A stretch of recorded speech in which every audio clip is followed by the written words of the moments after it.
You are looking at Julian's pronunciation guide, where we look at how to pronounce better some of the most mispronounced words in the world, like this other curious word. But how do you say what you're looking for today?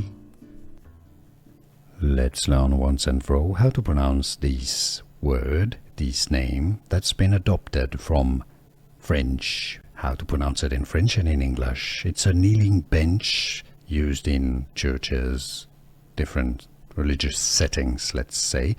It's from French Prie-Dieu. Prie meaning pray, Dieu is French for God. So pray to God, pray God is what it means. Prie-Dieu is the French pronunciation. Therefore, there are some different interpretations, let's say, in English. But generally, Prie-Dieu, Prie-Dieu, Prie-Dieu. Some add a bit of an R at the end, like especially in the US, Prie-Dieu, which is fine. Prie-Dieu, I would say, it would be the best pronunciation in English. Prie-Dieu from French, Prie-Dieu.